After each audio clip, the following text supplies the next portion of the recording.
Bobby Owsinski's Inner Circle. I'm Bobby Owsinski, and this is a show all about music, music production, and the music business. My guest today is microphone developer Eric Heiserman. First of all, we may be seeing the end of music genres. Yeah, we've been classifying music for a long time, but that might not be the best way to do it. Spotify recently did a study called 2021 Wrapped, and that helped address this question of musical genres. Do we really need them? And instead they came up with something called audio auras, which was a visualization that basically took two adjectives describing a user's listening habits. So it could be something like wistful and comforting, or happy and cozy, or energetic and bold. Now, it turns out that younger listeners really don't care about genres. They only care about how music makes them feel. We can go way back to 2015, where there was a paper by the Echo Nest that basically found out that cultural data was more important. So in other words, they would call a song dreamy or ethereal or bedroom or energetic, chill, anything like that. When we look at the old school way of doing things, like the way Pandora has, where they use musicologists to figure this out, basically they came down with 5 different genres: pop rock, hip hop and electronica, all one, jazz, world music, and classical. But now we have emotion-driven organization. And this is actually better because, for instance, we can have sad artists become happy, like Lorde, or happy artists become sad. So you classify them as one thing on one album, but the next album it might be completely different. Categorizing by mood isn't perfect, but the fact of the matter is some people can't tell you what genre a song falls under, but everyone can tell you how it makes them feel.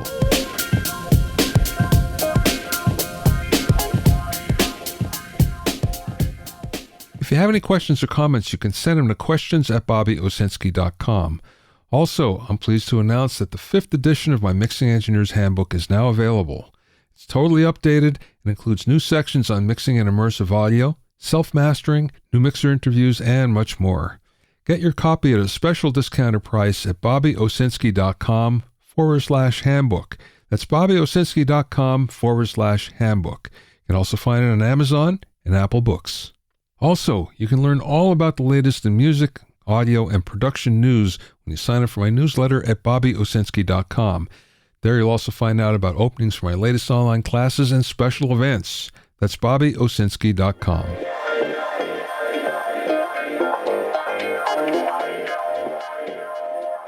Now, it's possible that lossy codecs like AAC and MP3, AMR, Vorbis, any of those that we're using now across streaming networks, sending to each other, whichever way you look at it, online audio is data compressed. That might be a thing of the past, however. There's something new called Bluetooth LE. This was actually announced at the beginning of 2020, but it was delayed because of the pandemic. And what it is a more efficient way to transmit audio wirelessly. What you get is a higher quality at basically the same bit rate that's being used now, or even lower. And what that means is a lot lower power consumption as a result. It can also connect to multiple devices. For instance, like if you're wearing 2 earpieces, the left and the right one will be connected separately. Or you can do numerous headphones to one single source, for instance. And this goes hand in hand with Qualcomm's new standard called aptX, which is a lossless standard that looks like it's going to catch on. And what this will do is give you CD quality audio on your wireless devices. This won't be available on the gear that you have right now, though, because it requires a brand new codec.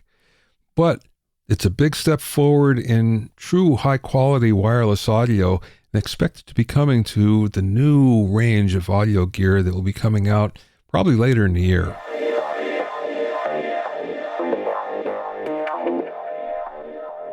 My guest this week is Eric Heiserman, who started making microphone capsules as a hobby back in 2010. Intent on capturing the classic tones of the most famous mics in the world, Eric managed to reverse engineer several classic capsule designs.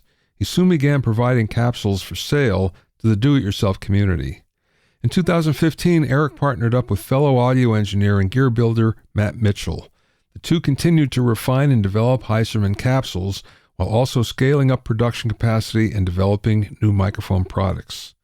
During the interview, we talked about how Eric discovered that the capsule is the most important part of the microphone, why he built his own CNC machine, why most classic mics sound different, finding the ultimate tom mic, and much more. I spoke with Eric via Zoom from his facility in North Carolina.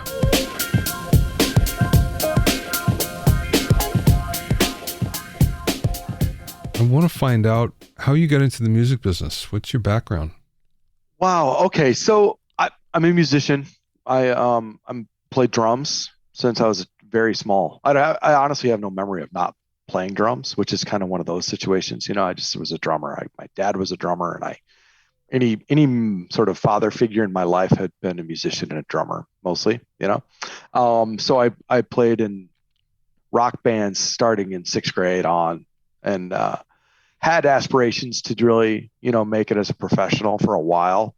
And then quickly, in around age 18 or 19, I'd go into school for drumming, realized that I wasn't the hot thing I thought I was, and, moved, I'm born in Iowa, born in the Midwest, moved to Florida with my parents after graduating high school, and had ambitions to go into like school for music more. And then ended up falling into a tech job at IBM, and fell into in that tech industry, and was quickly realized that there was a lot of more financial gains than being a musician, and just took that road until and still played music with a core group of guys that I had been really good friends with since high school, and still loved to play music, loved to play live, and played in bands with them all the way through.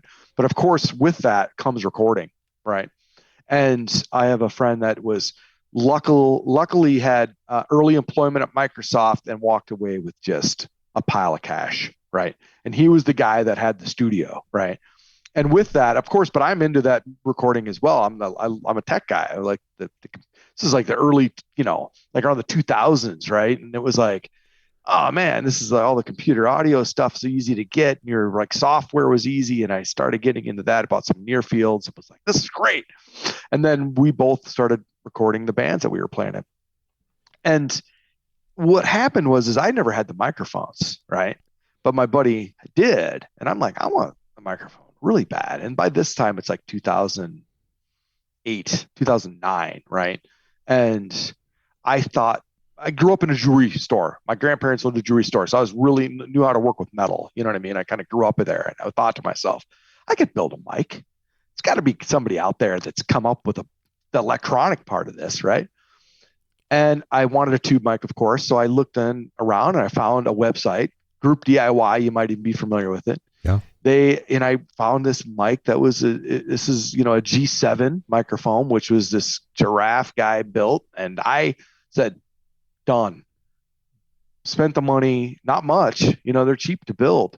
You get the board and you stuff it, and then there's a little case and stuff. And I bought a lathe off like Craigslist for like $100, and I made the body, I made the head basket, everything, and bought a capsule from another microphone company that's still around. At the time, there wasn't many options. There was basically Peluso had some spare capsules that you could buy, and then there was some, Chinese capsules weren't like the Alibaba thing. Now you can go on and find 100 of them for $20, But then there wasn't a lot of options. So I bought one and built this mic. It was beautiful. I loved it. Then I was like, oh, I got to build a chain. So I built an LA2A, and I built a preamp, and I went down that road. But quickly I learned that the capsule I was not happy with, right? So I, again, through Group DIY, decided, God, I could build a capsule. I could do that. There's guys doing that, right? And started researching it, and literally built a K47. Well, actually, it was an M7, the first one I built, on my lathe, along with this is kind of funny to think about, a drill press from like the handheld like Dremel tools. It's like a little thing that click, and I hand printed out the pattern, got the drill bits and hand drilled an M7. I kid you not. Wow. And it was awful. So then this is the weird part. I spent the next 2 years, my daughter had just been born in 2010. And so this is all when this is going down. I spent the next 2 years, kind of got out of the DIY audio thing, building a CNC machine. Wow. So I wouldn't have to do that again.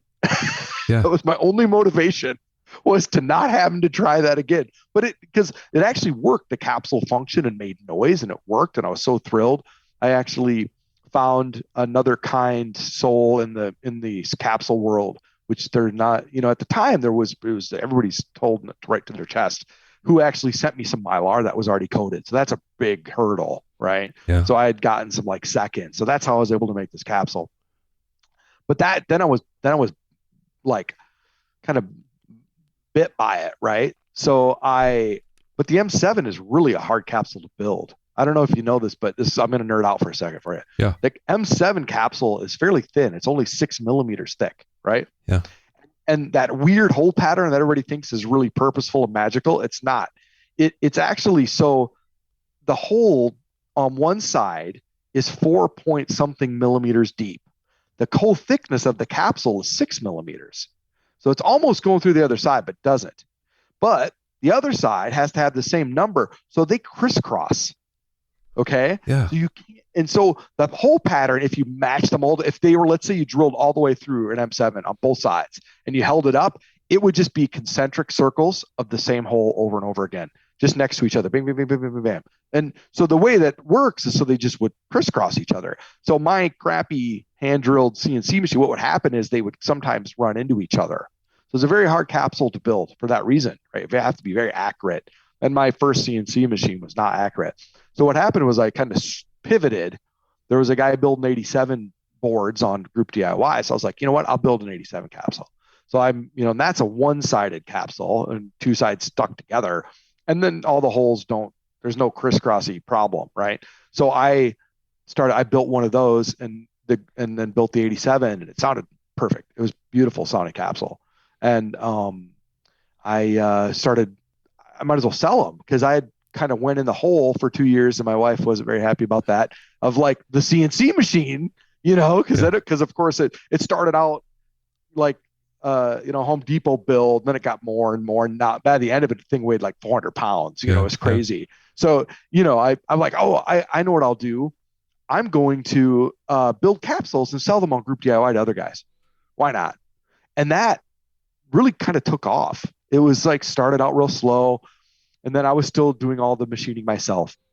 So then I was like, okay, this is getting too much, and by then I was living in Chicago, and I was lucky enough to find a place in Chicago locally that I would coat the Mylar for me. So that was a huge part of making the capsules. Finding that was like magic, right? So now I still use them, and I get about 250 done at a time. So it's quite a few little spots, and I had the masks made, and I had to supply the gold and all that stuff, and they just kind of hold on to that for me. And that's really what started the business, because I could get that. And once you have that, it's just learning how to tune, which of course was not easy. Nobody wants to share that information, but there's a lot of things that people assume is true. It's not. You know what I mean? You can make a tune. My first capsules were way out of. I mean, they were like stretched to who knows what, maybe like they're 5,000 hertz or some crazy number, because I didn't know what I was doing, but they all sounded good. You know what I mean? There's a lot of flexibility to how much you can make to make a capsule sound bad. It takes some work, actually, surprisingly, right? So, that's how I got started. And then it was just, I got some OEM deals through some other mic companies. And then it was like, started like, okay, this is getting to the point of where I'm just not a PayPal, not just, because most of the money just went right into my studio. It's just like funneling all the funds. I was like, woohoo, and finally it was like, okay, I had to make this a real company. And then that was in around 2017. And then it was just going to start building mics. I can't, do capsules. It's great, but I was sort of doing that. So I started with the 47, had another local guy that when I was doing the OEM stuff, I hired to learn how to do the capsules, because I was getting orders for hundreds of them. And it was just something I had to scale up. And I still have a full-time day job. I work in finance, but it was, one of those things where it was just like, okay. And then kind of brought him on as a partial partner. And then when I started building the mics, one of the guys that you met at NAMM, his name's Dave. When I first built that 87 capsule and I posted on Group DIY, he was on that thread and was like, "Oh, I just built one of these 87s as well. I have a microphone parts capsule, but I see you're in Chicago. Where are you?" And I'm like, I'm in Chicago. I'm on Chicago and blah, blah, blah, on streets. And he's like, I'm like a mile away from you. Wow. So he came over to my home and we shot him out, or it might have been even his house. I don't remember exactly, but we shot them out, had the Chinese capsule 87 against my very first capsule, which I still have, by the way. And then it was just like, "Oh man, this is awesome." He's like, "Soup." And so then we started becoming very close friends. And just over time, he started learning more about electronics, and I'm still doing the capsule thing. He ends up moving to Nashville. I end up moving to North Carolina. He's in Nashville, just starts having really good success repairing vintage mics just because of the history. And, he's good at electronics and soldering, and really was and got a job learning how to actually lay out PCBs for another company that wasn't really related. So it just kind of all came together.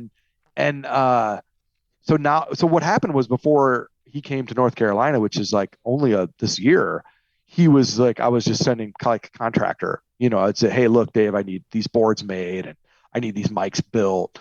But one thing about Dave is that not only is he amazing tech and amazing at building, like doing all the circuit layout stuff, he's an engineer too. He's an audio guy. His ears are insane. Really, really, really good ears. And I've learned over time, I'm a drummer, so my ears, can't be that great. Yeah. So I've used him as a way. And of course, now you learn how good mics sound. There's like that 1% zone, that there's a spot when they sound right. Yeah. It. And he knows that. And he's had real vintage mics. A lot of guys, when they say, "Oh, I want a 251, I'm going to go buy a Warm or whatever." And it's like, have you ever heard one? Do you know what one sounds like? Yeah. I bet 90% of the people out there have no idea what a really good 251 sounds like. Because even if you get an old vintage one, 9 times out of 10, they're out of spec. Yeah. So sometimes in better ways, they're out of spec. But there's one of the real famous mics that we kind of modeled our recent 251 that's getting hopefully out this fall, is this famous mic in Nashville. It's like Dolly Parton's 251. I don't know if you've heard of it, but there's a guy, Jeff, Steiger, who's actually came from the Group DIY world as well, who now does the Cappy. Are you familiar with Cappy preamps and stuff? Yeah. He's a good buddy of ours because we kind of came from Chicago in the Group DIY community, right? Yeah. And he has Dolly. And so and that thing is honestly a little out of spec, but it sounds wonderful. So you can't, but again, back to the point, it's like, how many people have heard a real 47? How many people have heard a real, whatever. FET mics are a little bit easier to come by, but you know what I'm saying? Yeah, so it's that's where we want to live, by the way, is that 1% zone, as we fight for it. The people I talk to that have tried your mics up against the real thing, and people with golden ears, as I see them anyway, they've all raved about what you've done. They all have said, "This is really it. It's better than mine." That's humbling. Yeah. Let me ask you a question. There's a lot of really smart people out there that are kind of doing what you're doing. They're making some good mics. Yeah, for sure. What makes yours different or better? Yeah, it's a good question. I think one of the biggest things is that having the capsule manufacturing literally is all done within like 45 minutes of my home in terms of like machining, right? It's lucky to find some amazing guys that are just true artists when it comes to machining, right? Particularly one guy who it's just can hold an accurate cut of microns. And it's just like, wow, hard to think about, and it's just like, and it's not just that, it's consistency. He's amazing. And so that piece of it, I think, is a lot of it. I've got, the control from literally start to finish. It's not just testing a capsule. It's making sure they're all machined correctly and then all the mylar is everything's done by us. Even all the machining for the bodies is all done in-house. So that has a lot to do with it, of course. But what I think really is like kind of what I mentioned before is the ears, sort of having the ears on the actual real good mics, having guys like yourself sort of give the feedback that you want to hear. Yeah. You know what I mean? And that's what sets us apart. I think a lot of, and it might be our own demise because of it, but I mean, it's like, it's hard to make money selling mics, but I'm proud to say that most of the guys using our mics are guys making records, winning Grammys, which, it's just, I never once thought I would ever see my mic used on something that won album of the year. You know what I mean? And we were lucky to have, even though a small part of that album for Casey Musgraves, the Golden Hour album, we were lucky to have that happen. And that really kind of helped set us off in the right direction. Yeah. Right. Yeah. Having guys like Craig Alvin, I don't know if you're familiar with Craig, but he has been, again, another person that's been kind of helped with the ears part, somebody who's been worked with Joe Ciccarelli. He's kind of came up with Joe, and Joe's, all these guys that I'm just like, kind of flabbergasted that there's that humbling thing. I was like, oh, these are amazing, So yeah, I think that's what sets us apart. A lot of other guys, make really good mics though. There's a handful of them out there. You know what I mean? Yeah. There's a manufacturer used to be here, and he told me that before he made his, I think it was his 251 clone, he rented every one that he could find from every rental company in Los Angeles, and he borrowed whatever he could, and then he went through like a dozen of them to find the right one to model. So I understand what you're saying. In fact, that they're all different. I mean, sometimes you can go in and try one and it's like, wow, this is magic. And other times it's like, I don't know. Something's not right. Yeah. And you're saying that's mostly a spec thing then, or did they start out life like that? I think a lot of them are out of spec. I think a lot like the capsules will get out of more, this is something, not a popular thing to put out there on a podcast, but one of the largest components of a good sounding capsule is the capacity of it. And then what I mean is like, what a capacitor is, right? Yeah, capacitance, Yeah, the capacitance of a capsule really can make a capsule sound bad or good, right? And those numbers, when they measure a capacity on a capsule when you're building one, especially on like a CK12 or even a 47 or an M7, that can really change the way the capsule sounds. And that's why a lot of Chinese capsules sound bad, is because, they're just slapping them together. They're pre-tuned and glued, and then they're just bang, bang, bang, bang, bang, bang, bang. And maybe this one will sound good, maybe it won't. But they don't measure that capacity, right? So they're often out of spec. And that's what you see in an older capsule sometimes, is that you'll see, out of spec capacitance, and that'll really change it badly. Or sometimes it works. Like Dolly, it's way out of spec, but it sounds beautiful. And sometimes the broken gear, it just sounds good. Tell me about the Type 19. Oh yeah, it's a crazy mic, right?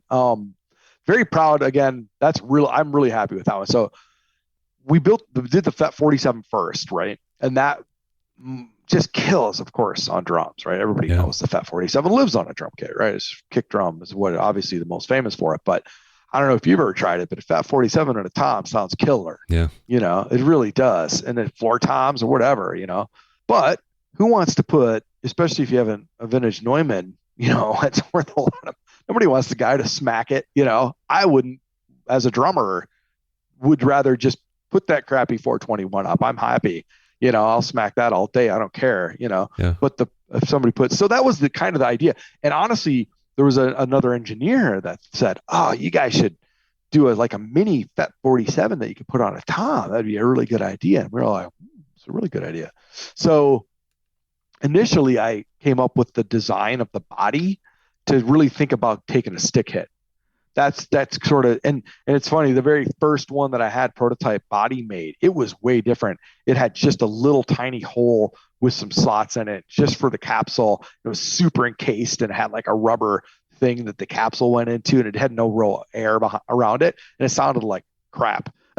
This did not work. It was like, you could have ran it over with a semi. I'm not kidding. It was that durable.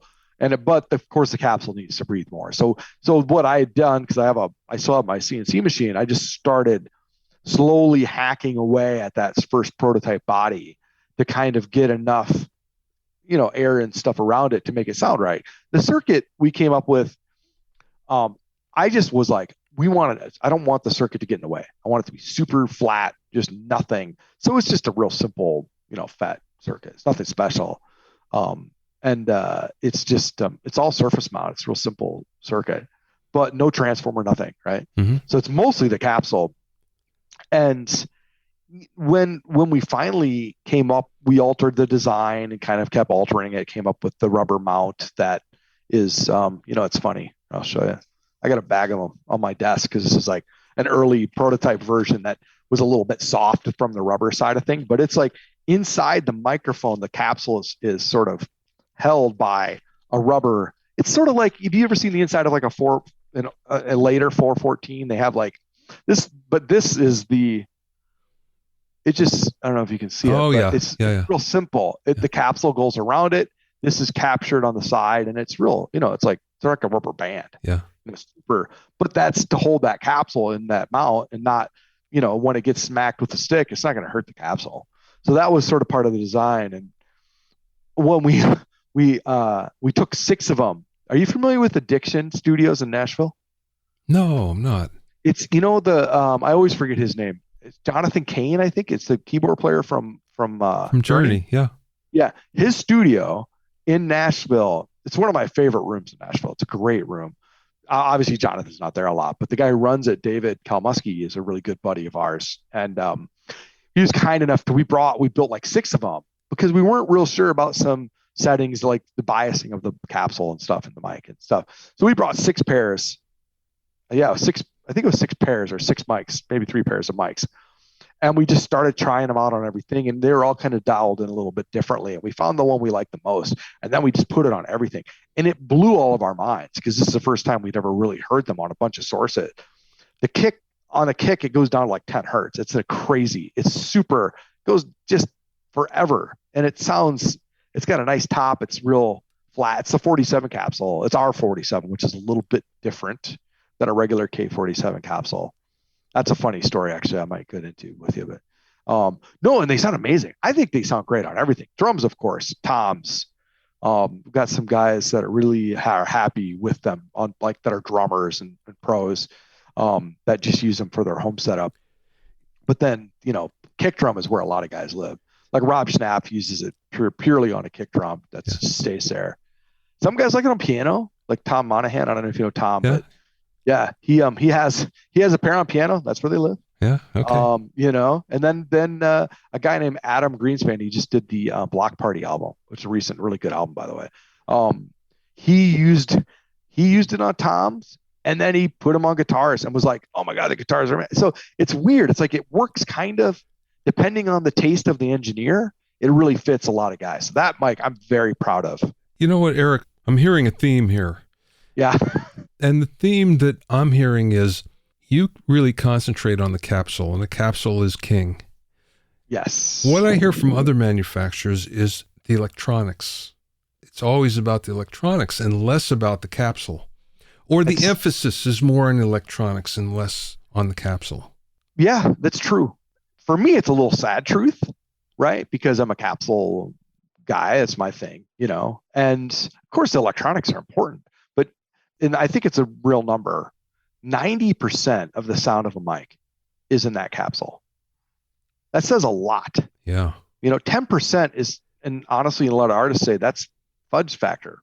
You know what I mean? It's like, that capsule is super important piece, and most important. If that thing doesn't work and doesn't sound right, and that's sadly where mic manufacturing has gone. I might say some controversial things here, but the way that people run businesses now is that you come up with a design, you might include some, American made something to make it sound better or in terms of brand image, right? And then you contract manufacture in China. They assemble it, put a capsule in it that may or may not be good. There are better than others. Some do good jobs, some don't. And then they palletize them and send them to Sweetwater. It's like the sad truth. Now, listen, the growth and the way the industry has changed dictates that, of course, right? Because the guys that are making records in their bedroom can't afford a $6,000 mic or a $1,000 tom mic or you know what I mean? I get it, so I think there's a place for it. I'm not trying to make them sound bad, but that's just where things have gone. So even, it's harder to find a mic company. There's only a handful of us that really focus on the capsule and all the rest. I think it's, of course, sadly the capsules are the easy part. Honestly, it's most important, but right now I've done it for so many years. That part's easy. Manufacturing in the States is hard. Okay, so what is the most important attribute of a capsule then? Is it the tuning? That's a big part of it, right? The tuning is honestly a little bit more forgiving than you would think. I like to think of it like an EQ. Okay. Mm-hmm. So you've got a capsule, let's say, and there is the high end, there's the mid range, and then there's the bottom, right? The bottom is easy to control. That's where the tuning really comes in. So tuning a capsule, right? The best tuning of a capsule is just loose enough to where it doesn't collapse. Okay. Cause you know how a capsule gets sags and sucks back because of the voltage, blah, blah, blah. Right. So that anywhere before that happens is good. It's really as loose as it can go. And that's where all the low frequencies live. So the looser you can get without collapsing, of course, the more low end you'll have. So that's kind of that part of it. The actual hole pattern, all that part of it, that's sort of your mid-range bump. So if you imagine if you had a capsule backplate or like even just a capsule with just a tuning, right? The tuning of it, that where you tune that resonant frequency, that's like the bump. Okay. The rest of to bring that up is the backplate. That's the holes and all that, the dampening. It sort of dampens those low ends, brings the mid-range down to where it can meet and be flat, right? So the holes matter, of course, but the holes also dictate some of the top end, but also the sensitivity and the top and the mid, the real sweet spot of the capsule. That's all capacitant. It's weird. It's weird science, and it's all a system. That's the other part that's really hard to do. You can say, "Oh, I made a backplate. Great. I put some mylar on it. Cool. It made sound. It probably will sound pretty good. It's not going to sound like a telephone." But to really get the magic, you have to have the low end right. You have to have the capacity right. You have to have all the holes right. All the tuning is right, so it doesn't break and get moisture and all that stuff. And they're also sort of a sealed system. So if you don't vent it correctly, if you take it up in the airplane, it'll blow up like a balloon. So there's all these little things that the system has to be okay. And then of course the system of the amplifier matters too, because you've got the tube, the transformer, there's a really tight relationship to it. If you don't bias things correctly, if you don't have that correct bias, and that's another thing that I think we shine in, is that Dave really focuses on making sure that the tube and the transformer relationship and how and the power supply all function together in that system is very important. And again, with the Type 19, which is a FET mic, it's only running off 48 volts, right? But we bias the FET in a way that adds some vibe. You know what I mean? It's like something that was when we did all those tests in Nashville. There was one that just stuck out. We were like measuring, we're like, oh, it would be weird, but it just works. There's all those little things. It's a funny thing about really good sounding gear. I know for me, it takes me 5 seconds or 10 seconds. And it's like, yeah, okay, I get it. It doesn't happen often, but every now and then you come up with something and you go, yeah, okay, I get it. That's what happened to me with your 47, even on headphones on the floor, your 247. It's like, oh yeah, I get this. That mic gives you goosebumps sometimes. There's some guys that have just heard it, and there's at least 2 guys that I know, and I'm being a little braggy, but there's at least 2 guys that sold their vintage mics after hearing it. That's a really like, holy crap. And that the 251, so there's I kind of make regular trips to out west just because LA is I just like to be in. I've got some sales background, so I'm like, I got to keep in front of these guys. You know what I mean? I want to make sure. So I did another podcast that hasn't been published. Maybe I won't ever, but who knows? But part of it was this woman, his wife, who did the podcast. His wife has sang into it. She's a beautiful singer, and you know how most singers, they kind of get a little bit. They don't like their voice or whatever. They just kind of go through the motions. But I was sitting there and we weren't filming, and she started singing into that 251 that was at the show.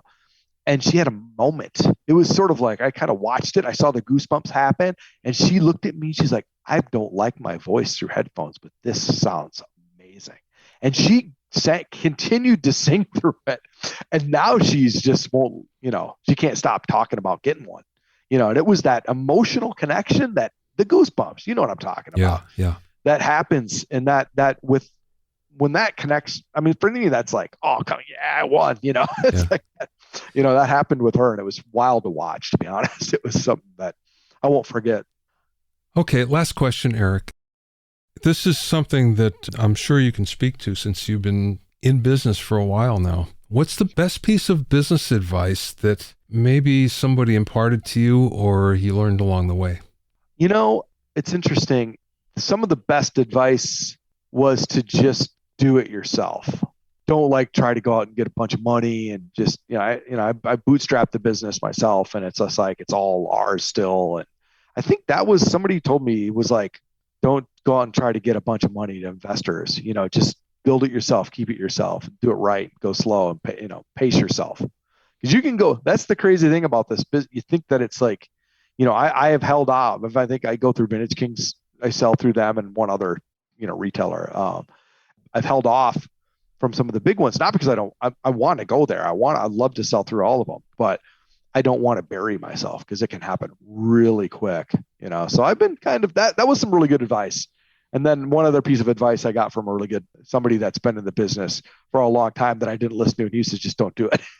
So he's like, what are you, crazy? What are you thinking? Yeah, right. He's like, this person has been in some music sort of retail business, not microphones, but something similar. And he was just like, just don't do it. I didn't listen. You can find out more about Eric and Heiserman microphones at heisermanaudio.com. That's Heiserman Audio, HEISERMAN audio, all one word, .com. Remember that you can learn all about the latest in music, audio, and production news when you sign up for my newsletter at bobbyowsinski.com. There you'll also find out about openings for my latest online classes and special events. That's bobbyowsinski.com. Thanks for listening and being in my inner circle. Remember, if you have any questions, you can send them to questions@bobbyowsinski.com. To listen to other episodes of Bobby Owsinski's Inner Circle, go to bobbyowsinski.com and select the podcast tab, or go to bobbyoinnercircle.com, where you can find it on Apple Podcasts, Amazon Music, Stitcher, Mixcloud, Google Podcasts, Spotify, Deezer, TuneIn Radio, Radio Public, and Podbean. At bobbyowsinski.com and bobbyoinnercircle.com, you'll also find a sign-in form for my newsletter and for alerts for new podcasts. This is Bobby Owsinski. I will see you next time.